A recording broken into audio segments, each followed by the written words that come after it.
Hello, xin chào các bạn đã quay trở lại với review 5 phút. Ở cuối tập trước, sau khi bị đám kim lăng truy đuổi khi đang thử nghiệm hồn đạo khí, Hoắc Vũ Hạo đã được Thiên Mộc Băng Tằm nhắc nhở phía trước có hồn thú hệ tinh thần rất phù hợp với hắn.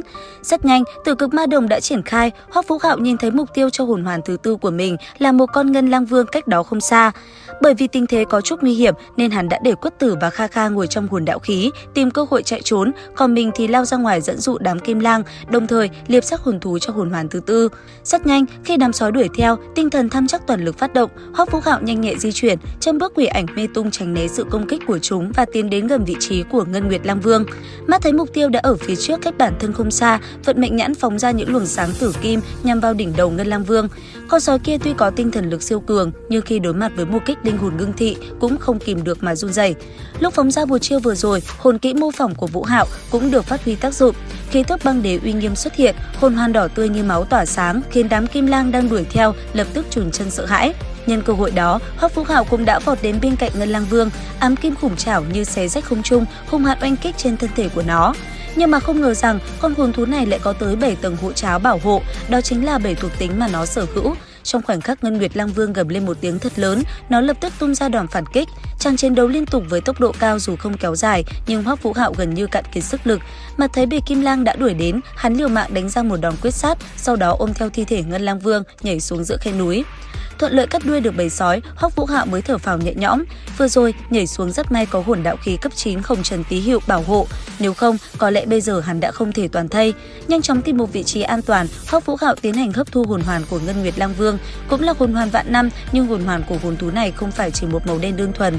Trong quá trình hắn hấp thu, 7 nguyên tố dao động trong hồn hoàn ẩn hiện nhấp nháy. Quá trình đau đớn giày xé không biết đã trôi qua bao lâu. Khi Hoắc Vũ Hạo mở to hai mắt, thực lực hồn tông chân chính khiến hắn vô cùng hưng phấn. Chưa kịp vội mừng thì một tiếng nổ lớn vang lên giữa cảnh dương sơn mạch. Hắn lập tức chạy đến nơi phát ra âm thanh vừa rồi thì thấy Quất Tử và Kha Kha đang bị đám sói bao vây. Ngân Nguyệt Lang Vương tử vong đối với bầy thú này đả kích rất lớn, cho nên phát hiện ra mục tiêu chúng liền điên cuồng công kích, khiến hai cô nàng vô cùng thê thảm. Vào khoảnh khắc bất lực cuối cùng, Kha Kha đã quyết đồng quy vu tận với đám sói này mà kích phát hồn đạo pháo có uy lực cực mạnh. Đúng lúc ấy thì Hoắc Vũ Hạo đã kịp xuất hiện sử dụng kỹ năng mới nhất từ hồn hoàn thứ tư, một kích tinh thần hỗn loạn khiến bầy kim lang bất ngờ quay qua tàn sát lẫn nhau. Nhưng mà hồn đạo pháo Kha Kha vừa kích phát tuyệt nhiên không thể thu hồi. Vào khoảnh khắc Hoắc Vũ Hạo cứu được hai người chạy thoát thì vụ nổ sau lưng đã oanh tạc với uy lực cực lớn. Những mảnh vỡ kim loại bắn vào lưng Hoắc Vũ Hạo khiến hắn mất rất nhiều máu. Vì cứu hai người Quất Tử mà lúc này hắn đã rơi vào trạng thái thập tử nhất sinh.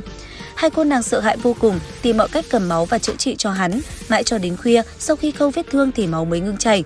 Nhưng lúc này, thân thể Hoắc Vũ Hạo thoáng lạnh như hầm băng, Quất Tử áp sát hắn vào cơ thể, dùng thân nhiệt của mình sưởi ấm cho hắn, hai mi mắt mệt mỏi sụp xuống, nháy mắt đã thiếp đi. Sáng hôm sau tỉnh dậy thì tư thế của hai người có chút ám muội. Lúc bấy giờ, Hoắc Vũ Hạo chỉ có thể nén cơn đau, nhờ hai vị học tỷ giúp mình nhổ những mảnh kim loại kia ra. Sau khi thành công, ba người lập tức trở về học viện nhờ người trị thương. Nhưng mà vừa đến cổng thành thì hắn đã bị đội an ninh hoàng gia chặn lại.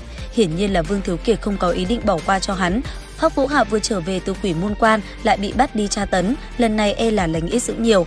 Cái còng tay màu vàng nháy mắt chụp lên cổ tay Hoắc Vũ Hạo, nhất thời một lực lượng cấm chế từ còng tay truyền ra toàn thân. Đây hẳn cũng là một kiện hồn đạo khí có tác dụng ngăn chặn hồn lực vận chuyển. Thế vậy, Kha Kha mau chóng trở về báo tin cho Kính Hồng Trần, còn Quất Tử lập tức đi đến Hoàng Thành nhờ thái tử của đế quốc Tinh La ra mặt giúp đỡ. Nàng biết rất rõ đội an ninh hoàng gia có những thủ đoạn gì, chỉ e hắn bước vào một buổi sẽ không còn thấy Hoắc Vũ Hạo nguyên vẹn đầy đủ bước ra. Trong lúc ấy thì Hoắc Vũ Hạo đã bị đưa đến phòng thẩm vấn tội phạm của đế quốc Nhật Nguyệt. Trong phòng tra tấn, đủ loại dụng cụ câu hồn đoạt phách treo lủng lẳng. Hoắc Vũ Hạo bị trói trên bác lông trụ, thứ này được chế tạo quả cực kỳ ác độc. 81 cây đinh theo sự điều khiển sẽ đâm vào 81 vị trí trên cơ thể. Nó không đâm ra một phát tức khắc mà cứ từ từ thong thả xoáy ra, từng chút chậm rãi tra tấn khiến nạn nhân đau đớn. Lúc này đây, một mũi đinh sắc bén đã đâm tới rất gần đồng tử của Hoắc Vũ Hạo. Liệu rằng Kính Hồng Trần và người của Quất Tử có kịp đến cứu hắn hay không?